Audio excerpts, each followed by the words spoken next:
43이 되면 어른이 될 줄 알았다.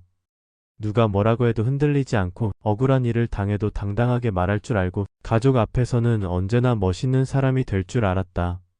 하지만 현실은 조금 달랐다. 나는 회사에서 믿고 맡길 수 있는 사람이었다. 그 말은 겉으로 들으면 칭찬 같지만 속뜻은 이거였다. 저 사람은 시키면 묵묵히 한다.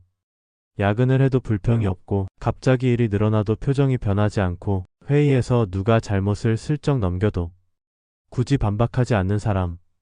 나는 그런 사람이었다. 이유는 단순했다.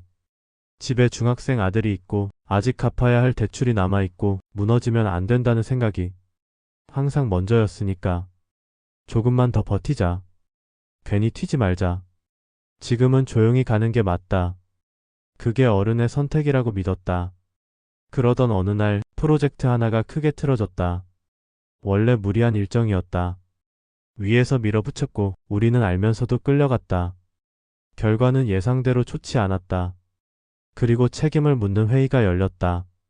긴 테이블, 차가운 형광 등 조용한 공기. 누군가 말했다. 팀장님이 일정 조율을 더 잘했어야죠. 그 말이 내 쪽으로 정확히 날아왔다. 나는 알고 있었다. 그 결정은 내가 한 게 아니라는 걸. 메일도 있었고 자료도 있었고 충분히 말할 수 있었다. 입을 열기만 하면 됐다. 그런데 이상하게도 가슴이 먼저 계산을 시작했다. 괜히 분위기 험해지면? 위 사람 기분 상하면? 평가에 영향 가면? 그리고 결국 나는 말했다. 죄송합니다. 그 한마디로 회의는 정리됐다.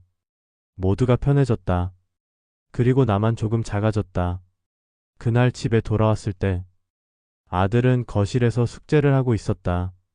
나를 보더니 아무렇지 않게 물었다. 아빠는 회사에서 멋있어? 순간 웃음이 나왔다. 왜 그런 걸 물어? 우리 담임이 그랬어. 어른은 책임지는 사람이 멋있대. 나는 대답을 하지 못했다.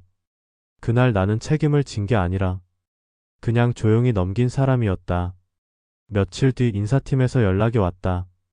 이번 일로 평가가 조금 내려갈 수 있습니다. 이상하게도 그 말을 듣는 순간 화가 나기보다 허탈했다. 내가 지키려고 했던 건 회사였을까, 가족이었을까, 아니면 그냥 겁이었을까? 그날 밤 나는 처음으로 노트북을 열었다. 회의 자료를 다시 정리했다. 메일을 출력했고 타임라인을 정리했다. 그리고 다음날 다시 회의를 요청했다. 회의실 문을 열고 들어가는데 다리가 조금 떨렸다. 나는 차분하게 말했다. 지난번에 제 책임이라고 말씀드렸지만 사실관계를 다시 말씀드리겠습니다. 자료를 하나씩 보여줬다. 누가 어떤 결정을 했는지, 어디서 일정이 무리하게 변경됐는지. 목소리는 떨리지 않았다. 회의실은 조용해졌다. 누군가는 불편한 표정을 지었고 누군가는 말을 아꼈다. 드라마처럼 통쾌한 장면은 없었다.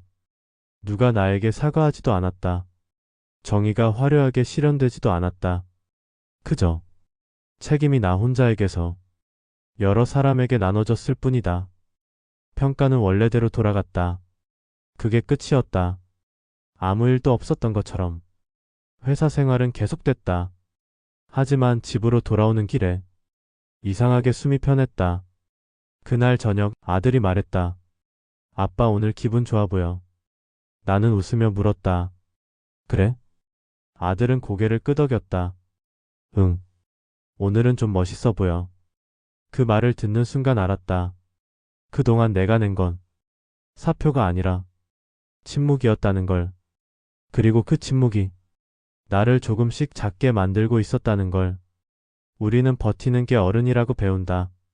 참는 게 성숙이라고 배운다. 괜히 나서지 않는 게 현명하다고 배운다.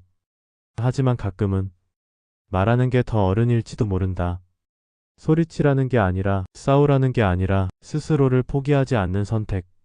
나는 여전히 그 회사를 다닌다. 여전히 야근도 한다. 여전히 쉽지 않다. 하지만 이제는 안다. 아이에게 보여주기 부끄러운 선택은 하지 말아야 한다는 걸. 어른은 모든 걸 참는 사람이 아니라 자기 삶에 조용히 책임지는 사람이라는 걸.